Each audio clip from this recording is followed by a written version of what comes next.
कश्मीर में हिंदुओं पर हुए आतंकी हमले ने पूरी दुनिया को हिलाकर रख दिया है। इस हमले में 27 लोगों की मौत हो गई है। पाकिस्तानी आतंकियों ने बच्चे के सामने पिता को मार दिया और पत्नी के सामने पति को मार दिया। यह हमला ठीक वैसा ही था जैसे 7 अक्टूबर 2023 को हमास ने इजरायली यहूदियों पर किया था। लेकिन आप ये जानकर हैरान हो जाएंगे कि इजराइल के यहूदी तो हमास के खिलाफ एकजुट हो गए, लेकिन भारत के कई लिबरल और वामपंथी हिंदू अभी भी अमन की आशा वाला गाना गा रहे हैं। ये अभी भी पाकिस्तान पर विश्वास और भारत पर शक कर रहे हैं। आप सोशल मीडिया खोलकर देखिए कि कितने बड़े बड़े लोग कितनी घटिया घटिया बातें कर रहे हैं। बहरहाल, हिंदुओं पर हुए आतंकी हमले के बाद पीएम मोदी ने अपना सऊदी दौरा बीच में ही रद्द कर दिया। सऊदी अरब से लौटते हुए पीएम मोदी ने कुछ ऐसा किया जिसने पाकिस्तान में बवाल मचा दिया है।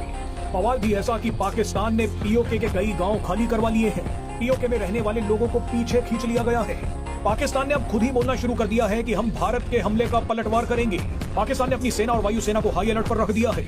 आपको बता दें कि पाकिस्तान का ये डर बेबुनियाद नहीं है। दरअसल पीएम मोदी ने सऊदी अरब से लौटते वक्त पाकिस्तान को एक खतरनाक संदेश दिया है जिसने हलचल पैदा कर दी है।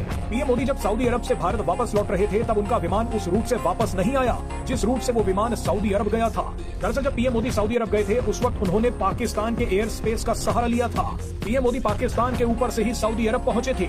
लेकिन कश्मीर में हुए हमले के बाद जब पीएम मोदी सऊदी अरब से भारत वापस लौट रहे थे तब पीएम मोदी के विमान ने पाकिस्तान के एयर स्पेस में उड़ान नहीं भरी। इस घटना ने पाकिस्तान की हवाइयां उड़ा दी। लेकिन इसके बाद जो हुआ उसने तो पाकिस्तान की जमीन हिलाकर रख दी।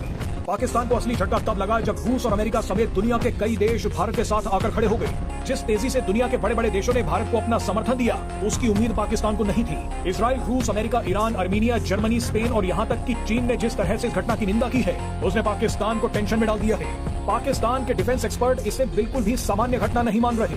पाकिस्तानी डिफेंस एक्सपर्ट्स ने कहा है कि हमें इजराइल, रूस और अमेरिका के बयान पर ध्यान देना चाहिए। इजराइल ने कहा है कि हम भारतीय सुरक्षा बलों को हर संभव मदद देने के लिए तैयार हैं। डोनाल्ड ट्रंप ने पीएम मोदी से बात करके कहा है कि अमेरिका भारत के साथ खड़ा है। सूत्रों के मुताबिक अमेरिका भारत के साथ कुछ सीक्रेट इंटेलिजेंस शेयर करने को भी तैयार हो गया है। रूस ने भी कहा है कि हम हमेशा भारत के साथ खड़े रहेंगे। पाकिस्तानी एक्सपर्ट्स ने कहा है कि इन बयानों को सुनकर लगता है कि भारत एक बड़े ऑपरेशन की तैयारी में है। इन एक्सपर्ट्स के मुताबिक ये बयान सिक्के का सिर्फ एक पहलू है, असली कहानी सिक्के की दूसरी तरफ है। ये बयान दरअसल उस एक्शन का समर्थन है जो भारत लेने वाला है।